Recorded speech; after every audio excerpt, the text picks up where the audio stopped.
So hello dear student, কেমন আছো? I hope প্রত্যেকে শুধু ভালো নয়, ভীষণ ভালো আছো। স্ক্রিনের ওপর চক্রবৃদ্ধি সুদ এই চ্যাপ্টারে একটা প্রশ্ন দেখা যাচ্ছে, তাই না? সো এই প্রশ্নটা কি সেটা আগে মন দিয়ে পড়বো, বুঝবো, তারপর অঙ্কটা প্র্যাকটিস করবো। ওকে, কি বলেছে দেখো।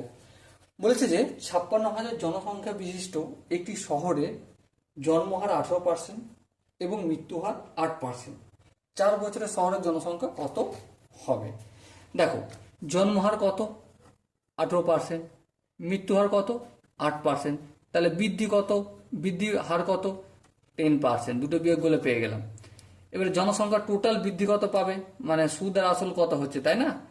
এ equals to P into 1 plus R by 100, আর এখানে এন। এটা এই যেমন থাকলো থাকলো।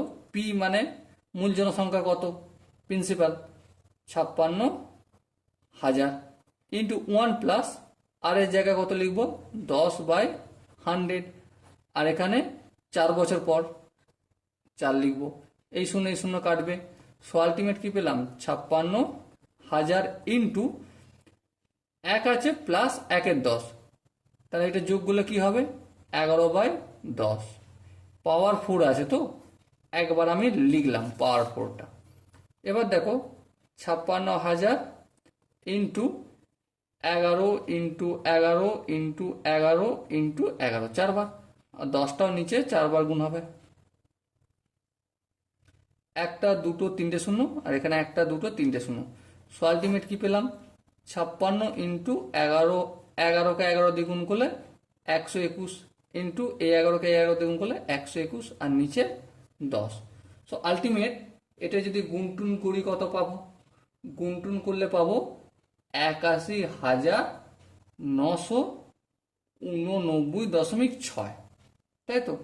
এবার দেখে, এটা যেহেতু দশমিকের একটা বেশি যাচ্ছে, সে 9-এর জায়গায় 1 ঘাট বাড়িয়ে দেবো, 81,990 জন বৃদ্ধি পাবে, মানে 4 বছর পরে এতজন মানুষ হবে ওই শহরে। ওকে, সো দেখো এখানে যে 4টি অপশন আছে তার মধ্যে option A is the right option.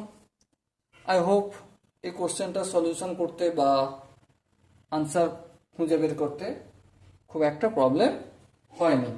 কিন্তু যদি এর পরও কারো কোনো জায়গায় ডাউট থাকে বা কনফিউশন থাকে, তাহলে কি করতে হবে সেটা ভালো করেই জানো, কমেন্টটা ভরে দিতে হবে কমেন্ট করে। ওকে, সো দেখা হচ্ছে পরবর্তী সেশনে। ততক্ষণ পর্যন্ত ভালো থেকো, সুস্থ থেকো এবং জয় হিন্দ।